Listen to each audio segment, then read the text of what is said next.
Ndtv Hindu.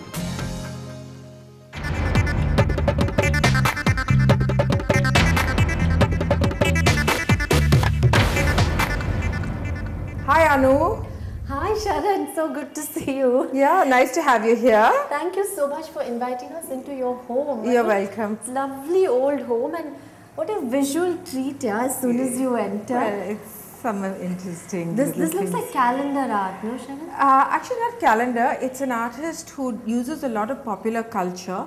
A lot of his imagery is from the charts and it's from, the iconic images that people use in their homes. He's a young artist from Kerala and he used to illustrate the editorial pages of NDTV, sorry not NDTV but the India Today Malayalam edition, and so he's got a lot of intellectual content in it and a lot of satire in it, and the way his comments go, it's all very relevant. With Rajnikant. Yes, it's like Rajnikant on a lotus, like any icon, like a Lakshmi or a Saraswati on a lotus. Because the lotus is very much part of Indian iconography.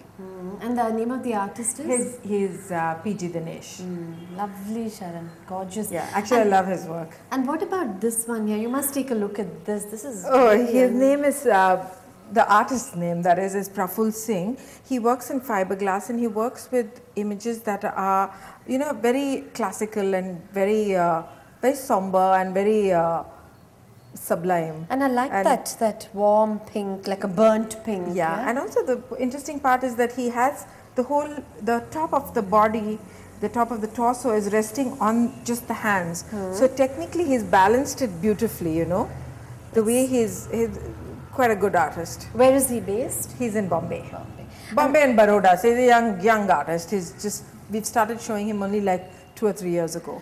And this is Vaikuntham. Yeah, this is a very old Vaikuntham chest that I had done a series. I want to say this is in the mid-90s, where we did a series of objects that he had painted. And this is a chest that I kept for myself. And I don't think he's ever done it again. And he's painted all over the chest, inside the chest, outside the chest, everything. Oh, you mean there's inside as well? Yes. It's not a very neat one, Oh. but it's all right. You can look at it. I store some other things in it. Oh, it's good. I never knew he painted on objects. No, he didn't. It was just one exhibition he did with us, and he painted boxes and chests, and I did a couple of small pieces like this. And what a stunning icon this is, Sharan. Yes. I think I bought it in Cochin many years ago, and I used to collect a lot of old painted objects, and this is one of them, because for me there's no difference between craft and art.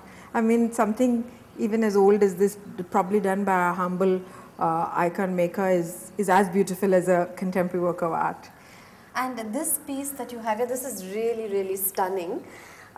It's quite a dark piece, no, that greets you when you walk in and come up the steps. It's the drama of this work that I like. It's a work that I bought many years ago, and it used to be in my old house. And it's an artist called Shambhavi, and she's from Patna, and this is a landscape at night. And the things that you have here are not for sale, right? These are your own, your this personal is just stuff that I like to live with. It's beautiful, Sharan. I think the art market is, at least Indian art internationally is doing really well right now.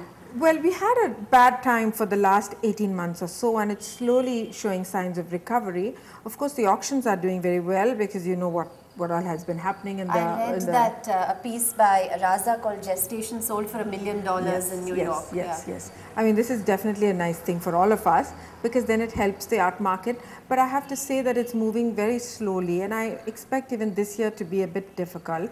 And it's good because India never actually went into a recession like the rest of the world, because I think we are quite resilient.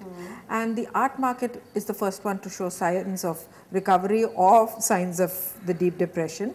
And we did suffer for 18 months, but we're okay. I mean, slowly, I know I can pay my salaries and I know I can pay my costs, so I feel more comfortable now. It was a little scary for about 6-8 months. But who are the other artists doing well? I know one is Subodh. Subodh's doing very well because he's become the hot favorite of all the international jet set.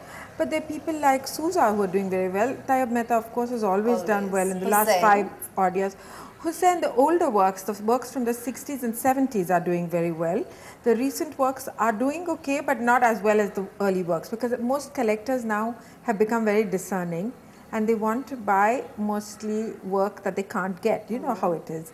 Everybody wants what they can't get. And even with Sousa, it's the same. Then you have a lot of younger generation artists who become very good now. I mean, who become very collectible and are being shown in museums, they're being shown by international galleries, and very often people ask about internationalization of art, and I think the internationalization actually happens only when non-Indians start buying and non-Indians start looking at it. Because if your brother or my cousin in San Francisco is buying a work of art, it's not international. You know, I think that's still an Indian market. It may not be an Indian market rooted, I mean, financially rooted in India. Maybe their businesses are overseas.